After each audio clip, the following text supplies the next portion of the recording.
There's a story in each box score. This channel is about those stories. This is Daily Random NFL.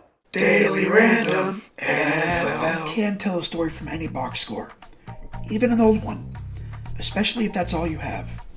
On November 14th, 1948, the 1-6 Detroit Lions visited the 5-2 Washington Redskins at Griffith Stadium.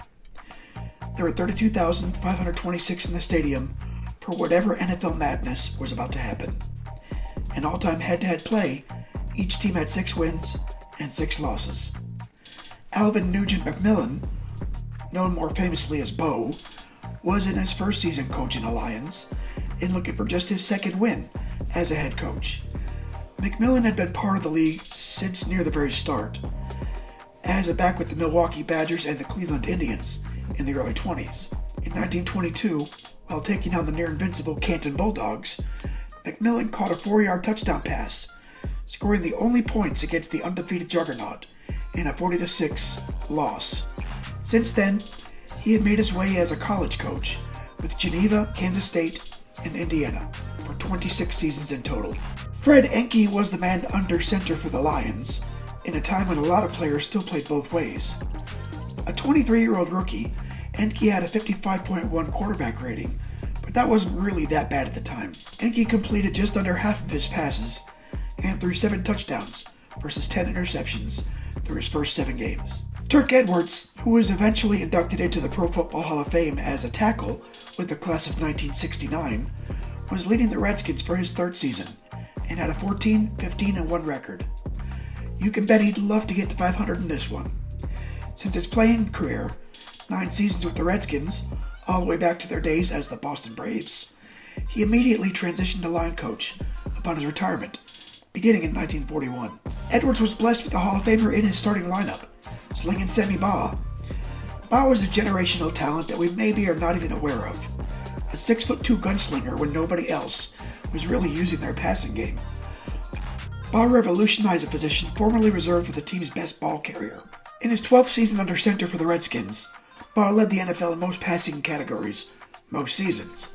In 1948, he led the league with a 58.7 completion percentage and 2,599 yards. There's no trace of this game on today's digital landscape anywhere, so I'll just tell you what happened.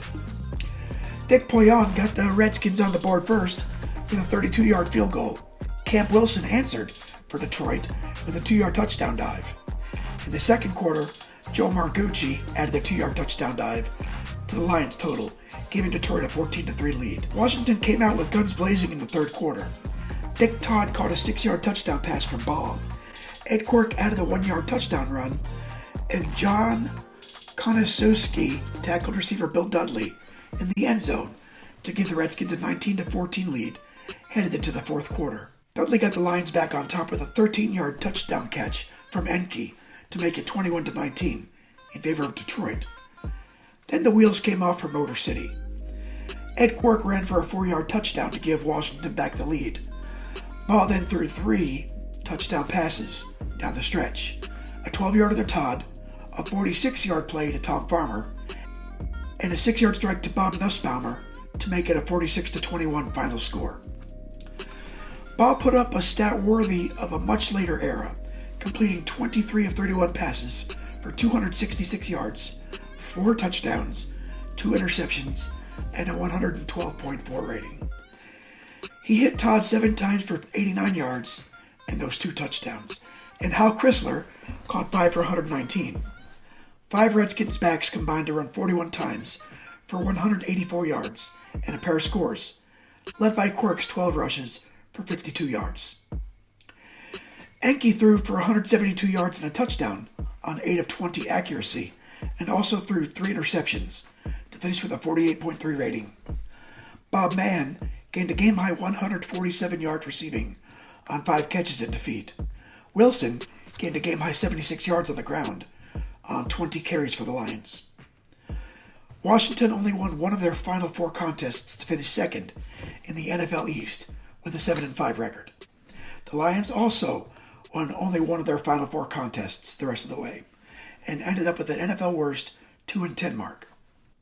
Thanks for watching. Like and subscribe.